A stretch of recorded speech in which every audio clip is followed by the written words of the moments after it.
The smell hit me first. That peculiar stench that humans carried with them, a mixture of sweat, metal, and something I could only describe as stubborn determination. It clung to the air in the maintenance bay like a bad omen, and I stood there, all four of my sensory stalks twitching with irritation, watching her work. She was small, even by human standards. Her name was Kira Voss, though I only knew that because it was stamped on her work order. She knelt beside my battle chassis, her tiny fingers dancing across the damaged plating with a confidence that bordered on insulting. I mean, seriously, this fragile little creature thought she could repair Thaldorian combat armor. The same armor that had survived 3 solar cycles of warfare across the Epsilon sector. I clicked my mandibles together, a sound that usually sent lesser species scurrying. She did not even flinch. "You are making that noise again," she said without looking up. Her voice carried that flat, unbothered tone that humans seem to specialize in. "The clicking thing. Does it mean you are hungry, or are you just trying to intimidate me?" "I do not eat solid food," I replied, my translator chip converting my natural harmonics into something her primitive auditory organs could process. And I was not attempting intimidation. "Sure you were not?"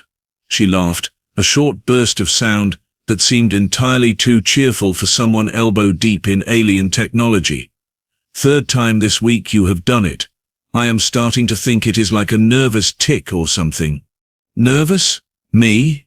I was Korth Fel Centauri, decorated warrior of the Thaldorian Empire, veteran of 17 major campaigns, and holder of the Crimson Spiral for valor in combat. I did not get nervous around maintenance workers, but there was something about her, something that made my secondary brain itch with a feeling I could not quite identify. Maybe it was the way she moved, with that peculiar human grace that looked clumsy until you realized how efficient it actually was. Or maybe it was the fact that she had somehow managed to bypass 3 security locks on my armor's internal systems without breaking a sweat. "The resonance coil in your left thorax plate is completely fried," she muttered, pulling out a blackened component that I had not even realized was damaged. "What did you do, park yourself in front of a plasma cannon?" "It was a tactical necessity," I said stiffly. "Uh-huh." She set the ruined part aside and reached for her toolkit. "Well, your tactical necessity is going to cost the Empire about 3,000 credits to replace. Hope it was worth it." I watched as she worked, her movements quick and precise. The maintenance bay around us hummed with activity, other technicians scurrying between various ships and equipment, but she seemed to exist in her own little bubble of concentration. Her brown hair was tied back in a messy knot, and there was a smudge of grease across her left cheek that she either had not noticed or did not care about. Humans were supposed to be soft, fragile. They came from a death world, sure, but that was more about survival instincts than actual capability, right? At least, that was what the propaganda said. What the training vids showed. Plucky little primates who stumbled their way into the galactic community through sheer dumb luck and an alarming tendency toward violence when cornered. But Kira Voss did not look like propaganda. She looked tired, competent, and maybe just a little bit amused by my obvious discomfort. "So," she said, her hands never stopping their work, "you are Korth, right? The one who took out that Vraxian dreadnought single-handedly last month?" "The reports were exaggerated," I said automatically. "I had support from my wing." "Your wing was 3 light minutes away when you made the attack run." She glanced up at me, one eyebrow raised. I read the actual tactical breakdown, not the sanitized version they feed to the news feeds. That was either the bravest thing I have ever heard of, or the dumbest. Maybe both. I did not know how to respond to that, so I just clicked my mandibles again. This time, I was pretty sure it actually was a nervous tic. She laughed again, that same easy sound, and returned to her work. Her hands moved over a particularly stubborn connection, and that was when I saw it. Just a flash of color against her pale skin, almost hidden by the cuff of her work suit. A mark, a symbol, something that made my primary brain freeze and my secondary brain start screaming danger signals. "What is that?" The words came out sharper than I intended. She paused, following my gaze to her wrist. For the first time since I had entered the bay, something shifted in her expression. The easy confidence flickered, replaced by something harder, more guarded. "Nothing," she said, pulling her sleeve down. "Just a tattoo." "That is not just a tattoo." I leaned closer, all pretense of casual observation abandoned. "That is the Earthborn Seal." The temperature in the maintenance bay seemed to drop about 10 degrees. Around us, other technicians continued their work, oblivious to the sudden tension crackling between us. But I could see it in her eyes now, that sharp intelligence that humans tried so hard to hide behind their soft faces and friendly smiles. "You should probably step back," she said quietly. "You are one of them." My voice came out as a hiss, translator struggling to convey the mixture of shock and something uncomfortably close to fear. "You are part of Earth's Special Operations Division." "Former," she corrected, still not moving, still watching me with those unsettling human eyes that seemed to see right through my exoskeleton. "I got out 3 years ago. Now I just fix broken armor for ungrateful aliens who click their mandibles at me." The Earthborn Seal. I had seen it exactly twice before in my life, both times on humans who had killed more enemies than entire battalions. It was not something you could just earn. It was not a decoration or a badge of honor that came with time and service. It was a mark that said, I did something so classified, so dangerous, so absolutely insane, that my own government will not even acknowledge it happened. And this woman, this small, grease-stained mechanic who made jokes about my nervous tics, wore it on her wrist like it was nothing. "Why are you here?" I asked. "Why are you working in a maintenance bay fixing armor when you could be..." "Could be what?" She cut me off, her voice still quiet but with an edge now. "Could be running Black Ops missions in hostile territory. Could be spending every waking moment wondering if today is the day my luck runs out. Could be watching my friends die in places that do not officially exist." She stood up, and despite the fact that she barely came up to my mid-thorax, I found myself taking a half-step back. "I chose this," she continued. "I chose grease and broken armor, and clicking aliens who think they are scary. Because this is peaceful, this is normal, this is a life where I go home at the end of the day, and do not have to check my perimeter before I sleep." We stood there, facing each other across the damaged armor, and I realized something that made my sensory stalks curl in on themselves. I was not scared of what she had been. I was scared of what she still was, underneath all that casual competence and easy humor, because humans did not stop being dangerous just because they stopped fighting. They just got better at hiding it. "I will not tell anyone," I said finally. She studied me for a long moment, then nodded slowly. "I know you will not, because if you did, I would have to explain why a decorated Foldorian warrior has 17 different regulation violations in his combat logs from the last 6 months alone. Funny thing about fixing armor, you see a lot of data, and you remember it." Was she blackmailing me? The audacity of it should have made me angry, but instead I felt something uncomfortably close to respect. "You humans," I muttered, "you are all completely insane." "Probably." She knelt back down beside the armor, her hands already moving again, picking up exactly where she had left off. "But we get the job done. Now are you going to keep hovering over me like a nervous parent, or are you going to let me finish this repair before the next patrol cycle?" I should have left, should have filed a report, or at least made some excuse to get away from this strange, dangerous little human who fixed armor and made jokes and carried the weight of classified horrors behind her eyes. But instead I found myself settling into a more comfortable stance, watching her work with a newfound appreciation for the skill involved. "The Vraxian dreadnought," she said after a few minutes of silence. "The one you took out. What was it like?" "Terrifying," I admitted. "The shields held longer than intelligence predicted. I thought I was going to die." "But you did not." "No, I did not." She made a small noise of acknowledgement, her attention focused on threading a new power coupling through a maze of conduits. "That is the thing about not dying, you get to wake up the next day and do it all over again. Until eventually, if you are lucky, you get to stop." There was something in her voice, a weight that I recognized. We came from different worlds, different species, different wars. But in that moment, I understood her in a way that transcended all of that. We were both soldiers who had survived. We were both trying to figure out what came after. "Your armor will be ready in 2 hours," she said, breaking the moment with practiced ease. "Try not to park it in front of any more plasma cannons." "I make no promises," I replied, and was surprised to hear something almost like humor in my own voice. As I turned to leave the maintenance bay, I glanced back one more time. Kira Voss knelt beside my battle chassis, small and human and entirely unimpressive to anyone who did not know what that mark on her wrist meant. But I knew, and suddenly the idea of humans joining the galactic community did not seem quite so amusing anymore. It seemed absolutely terrifying. And maybe, just maybe, that was exactly why we needed them. 2 weeks passed before I saw Kira Voss again, and when I did, it was under circumstances that made me wish I had filed that report after all. The alarm sirens were screaming through the station corridors, red emergency lights pulsing in time with my racing hearts. All 3 of them. Plural. Because apparently one heart was not enough to properly convey the sheer panic coursing through my system.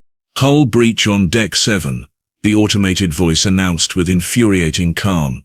"All personnel evacuate to designated safe zones. This is not a drill. Repeat, this is not a drill. Not a drill. Right, because the Krell pirates currently tearing through our outer defenses were very much real, very much armed, and very much interested in taking everything that was not bolted down, and probably some things that were." I scrambled down the corridor, my combat armor still in maintenance, which meant I was running around in nothing but my ceremonial uniform, ceremonial, as in, designed to look impressive at diplomatic functions, not stop plasma bolts. My mother would have been so disappointed. The station shuddered as another explosion rocked the superstructure somewhere above me. Debris rained down from a fractured ceiling panel, and I barely dodged a chunk of metal that would have taken my head clean off. Well, one of my heads. The decorative one on my left shoulder still would have hurt though. "Move, move, move," someone shouted behind me. A group of Venlari technicians rushed past, their 6 legs giving them considerably more speed than my awkward 2-legged sprint. Show-offs. I rounded a corner and nearly collided with a sealed bulkhead. Emergency lockdown. Of course, because this day could not possibly get worse. Override code, Korth Vel Santari. Authorization Crimson Spiral 792. I gasped at the panel, my translator chip working overtime to keep up with my rapid speech. Nothing happened. Override code Korth Vel Centauri. I tried again, slower this time. Authorization Crimson Spiral 792. The panel blinked red. Denied. Oh, you have got to be kidding me. Another explosion, this one, much closer. The lights flickered, and I heard the distinct sound of plasma fire echoing through the ventilation ducts. The Krell were inside. Actually inside the station. How had they gotten through our defenses so fast? Because our defenses are garbage, a familiar voice said behind me, and I spun around so fast I nearly gave myself whiplash. Kira Voss stood there, looking entirely too calm for someone in the middle of a pirate raid. She was not wearing her usual worksuit anymore. Instead, she had on something dark and form-fitting, with more pockets than seemed structurally necessary, and she was holding a weapon that I was pretty sure was not standard civilian issue. "Did I say that out loud?" I asked stupidly. "You did." She moved past me to the control panel, her fingers already dancing across the interface. "And you are right. Station defenses are 3 generations out of date. The response protocols are a mess. And whoever designed the security grid apparently thought that Krell pirates were just a myth, told to scare young recruits." The panel blinked green. The bulkhead hissed open.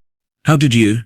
I started to ask, but she was already moving through the doorway, weapon up, scanning the corridor beyond with the kind of smooth efficiency that made my earlier panic look even more embarrassing in comparison.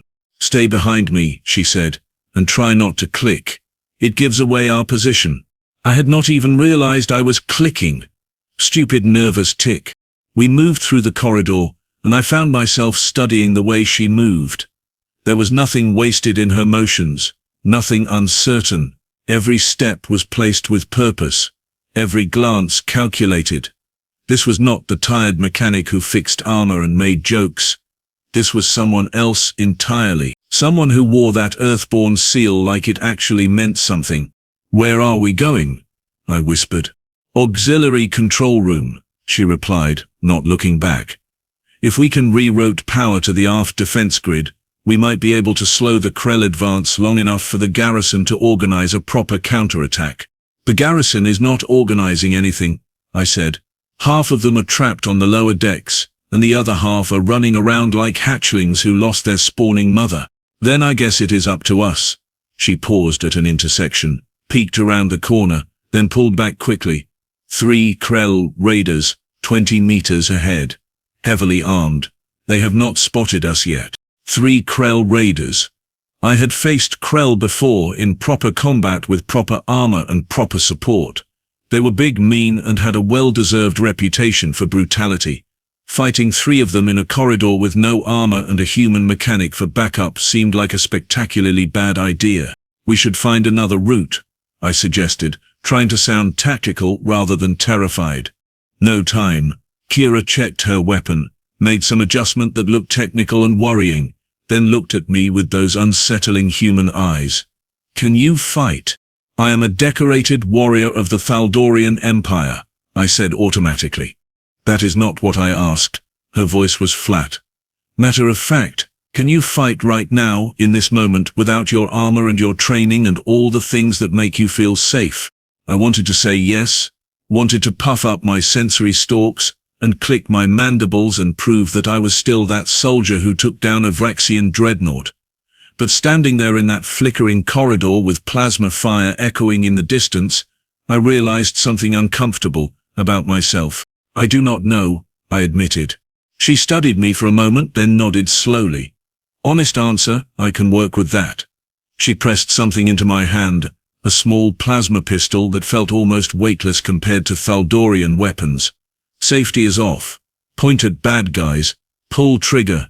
Try not to hit me." "That is your tactical briefing? You want a PowerPoint presentation, or you want to survive the next 5 minutes?" "Fair point."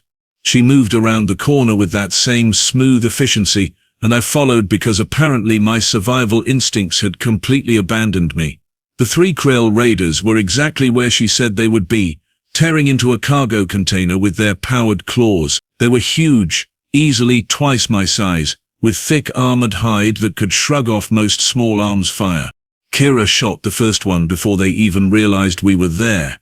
Not in the head, not in the chest, but in the knee joint where the armor was thinnest.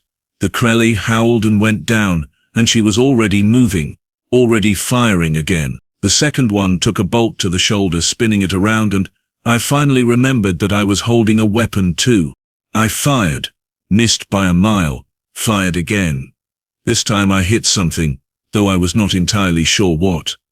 The third Krell roared and charged at us, and my entire life flashed before my eyes, all those battles, all those decorations, and I was going to die in a corridor because I could not hit the broadside of a cargo freighter. Kira stepped forward, not back. She moved inside the Krell's reach, did something complicated with her weapon and her free hand, and suddenly the massive pirate was stumbling past her, off balance. She shot it twice in the back of the head, where the armor plating separated, and it went down like a collapsing building. The entire fight had lasted maybe 10 seconds. "Not bad for a mechanic," I managed to gasp. "I fix armor," she said, already moving toward the fallen raiders. "Does not mean I forgot how to break things." She grabbed something from one of the bodies, some kind of access key, and tossed it to me. "Come on, control room is 2 levels up." We ran. Well, she ran with that smooth human gait that looked inefficient but somehow covered ground faster than my scrambling. I kept up, mostly through sheer determination and the knowledge that staying behind meant facing more Krell alone. The auxiliary control room was sealed when we arrived, but Kira made short work of the lock with a combination of that access key and some creative rewiring that probably violated about 50 different safety protocols. The door hissed open, revealing a small chamber filled with dusty monitors and outdated equipment. "This is auxiliary control?" I asked, looking around at the ancient tech. This looks like a museum exhibit. Yeah, well, museums have better security than this station apparently. She moved to the main console, her fingers already flying across the controls. I need you to reroute power from the non-essential systems. Can you do that? Which systems are non-essential? Literally anything that is not life support or weapons. Lights, gravity on the lower decks, that stupid decorative fountain in the main plaza, all of it goes. I moved to the secondary console, pulling up the power grid interface. It was old, clunky, and the controls were labeled in a dialect of galactic standard that had not been used in decades. But I was a decorated warrior of the Thuldorian Empire, and decorated warriors did not give up just because the user interface was confusing. Rerouting now, I said, channeling power away from dozens of systems. Somewhere on the station, lights were going dark. The gravity on Deck 3 was probably getting weird, and that fountain in the plaza, the one that the station commander was so proud of, was definitely not founting anymore. Good, Kira muttered, her attention locked on her own screen. Defense grid is powering up. Should have weapons back online in 30 seconds. The station shuddered again, but this time it felt different, more controlled, like something massive was waking up after a long sleep. 20 seconds, Kira counted. 15, 10. The monitors flared to life, showing exterior views of the station. I could see Krell ships swarming around the hull like angry insects, their weapons tearing into our defenses, but as we watched, the aft defense turrets began to move, ancient barrels tracking targets with surprising accuracy. 5, 4, 3, 2. The turrets opened fire. It was beautiful in a terrible sort of way. Lines of plasma streaking through space, catching Krell fighters and punching through their shields like they were made of paper. The pirates had not expected resistance, had not planned for the station to fight back. Their formations scattered, ships breaking away in panic. Got you, Kira whispered, and there was something cold in her voice. Something that reminded me exactly what that mark on her wrist meant. But the celebration was short-lived. One of the monitors flashed red, showing a new contact. A big one. Bigger than the fighters, bigger than the patrol craft we had been engaging. That is a Krell battlecruiser, I said, my voice coming out flat with shock. That is a Krell battlecruiser, and it just dropped out of warp inside our defensive perimeter. Kira stared at the screen, her face unreadable. Well, that is not good. Not good. Not good.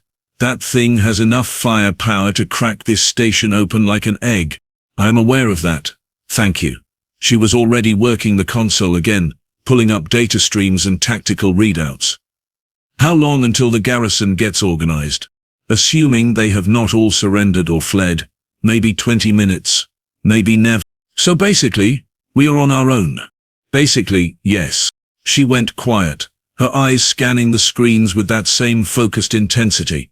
I could see her mind working, processing options, calculating odds, and I had the sudden terrible realization that she was going to do something stupid, something brave, something that would probably get us both killed but might just save everyone else. No, I said. Whatever you are thinking, no, absolutely not. I have not said anything yet. You do not need to. I can see it on your face. That is the same expression I had right before I attacked that Vaxian dreadnought. She looked at me then, really looked at me, and for the first time since the attack started, she smiled. It was not a happy smile. It was the kind of smile that said, I know this is insane, but we are going to do it anyway. The battlecruiser has to get close to use its main weapons effectively, she said slowly, which means it has to pass through the debris field from those fighters we just destroyed.